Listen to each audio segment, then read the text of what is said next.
आज हम आयु संबंधी प्रश्न करेंगे जो परीक्षाओं में बार बार पूछे जाते हैं। आइए शुरू करते हैं। हमारा पहला क्वेश्चन है, सुरेश और मोहन की आयु का योग 50 है तथा दोनों की आयु का अनुपात 2:3 है। तो सुरेश की आयु कितनी है?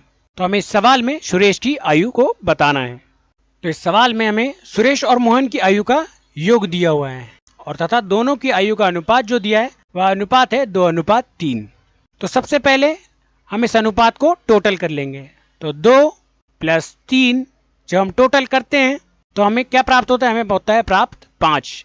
तो ये 5 की वैल्यू तो हमें दी हुई है क्योंकि हमें सुरेश और मोहन की आयु का योग दिया हुआ है और इस अनुपात को जब हम टोटल करते हैं तो हमें 5 प्राप्त होता है। तो इस प्रकार 5 की वैल्यू हमें कितनी प्राप्त हो गई?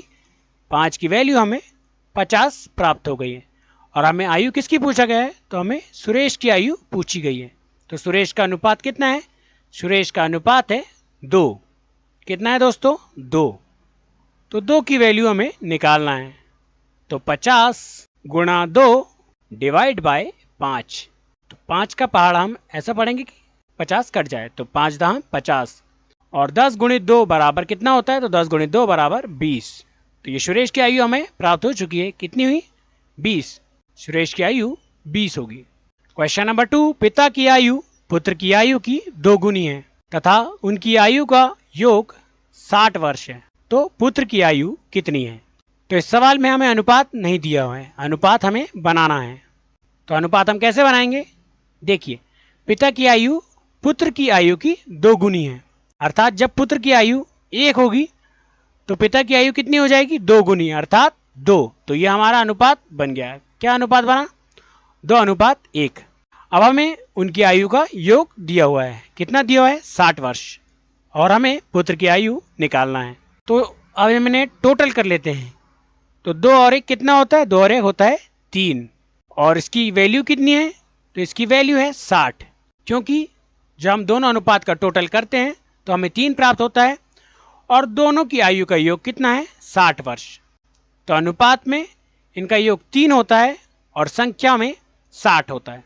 और हमें वैल्यू किसकी निकालना है? पुत्र की आयु निकालना है। तो पुत्र की आयु का अनुपात कितना है? पुत्र की आयु का अनुपात है 1। चलिए सॉल्व करते हैं। तो 60 × 1 / 3। तो जब हम 3 से 60 को डिवाइड करेंगे तो हमें क्या प्राप्त होगा? हमें प्राप्त होगा 20। तो यही हमारा आंसर होगा। पुत्र की आयु कितनी हो जाएगी? पुत्र की आयु हो जाएगी 20।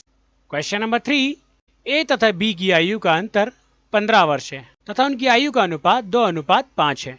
तो ए की आयु कितनी है? तो सबसे पहले इस सवाल में हमें आयु का अंतर दिया हुआ है, हमें योग नहीं दिया, इस बार अंतर दिया है। तो अंतर कैसे निकालते हैं?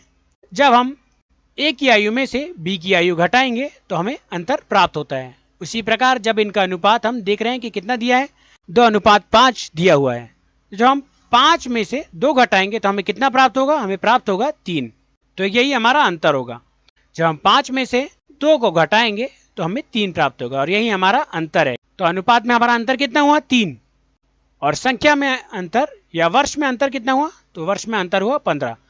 तो हमारी 3 की वैल्यू कितनी बन गई? 3 की वैल्यू बन गई 15। और हमें आयु किसकी पूछा गया है? तो हमें ए की आयु पूछा गया है। तो ए का अनुपात कितना है दोस्तों? तो ए का अनुपात है 2। तो 2 × 15 / 3। तो 3 5 15 और 5 × 2 कितना होता है? तो 5 गुणित होता है 2 10। तो हमारा ऑप्शन नंबर 2 बिल्कुल करेक्ट हो जाएगा। ए की आयु 10 वर्ष होगी। क्वेश्चन नंबर 4, राम तथा श्याम की आयु का अंतर 20 वर्ष है तथा उनकी आयु का अनुपात 2:4 है। तो श्याम की आयु कितनी है? तो इस सवाल में हमें राम और श्याम की आयु का अंतर दिया हुआ है, जो कितना है दोस्तों? जो है 20 वर्ष तथा उनकी आयु का अनुपात जो है कितना दिया है? 2:4। तो श्याम की आयु हमें बताना है। तो सबसे पहले अंतर दिया हुआ है हमें, तो हम इस अनुपात का भी अंतर निकाल लेंगे। तो इसका अंतर कितना हो जाएगा? 4 में से 2 को घटाते हैं तो हमें कितना प्राप्त होता है? हमें 2 प्राप्त होता है। और राम और श्याम की आयु का अंतर वर्ष में कितना है? तो वर्ष में इसका अंतर है 20।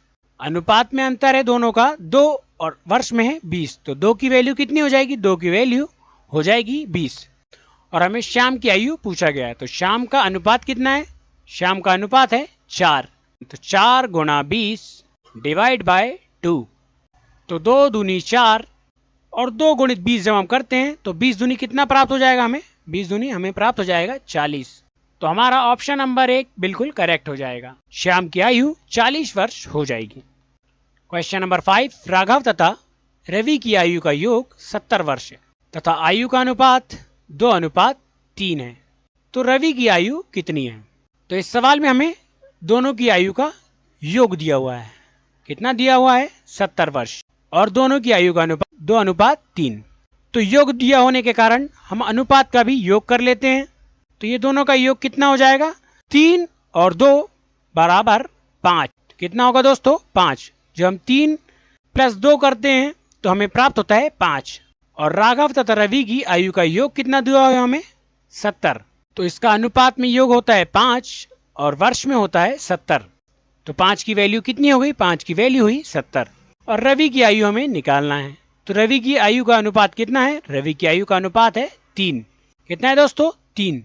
तो 3 की वैल्यू हमें निकालना है। तो 70 गुणा 3 डिवाइड बाय 5। तो 70 5 बार में हमें डिवाइड करना है। तो यह 14 से डिवाइड हो जाएगा क्योंकि 14 पंचे 70 होता है। और जब हम 14 का गुणा 3 में करते हैं तो 14 तिया कितना हो जाएगा? 14 तिया हो जाएगा 42। तो ये रवि की आयु हमें प्राप्त हो जाएगी। रवि की आयु कितनी हो जाएगी? रवि की आयु हो जाएगी 42। रवि की आयु हमें प्राप्त हो चुकी है। 42 वर्ष रवि की आयु होगी। तो हमारा ऑप्शन नंबर 1 बिल्कुल करेक्ट हो जाएगा।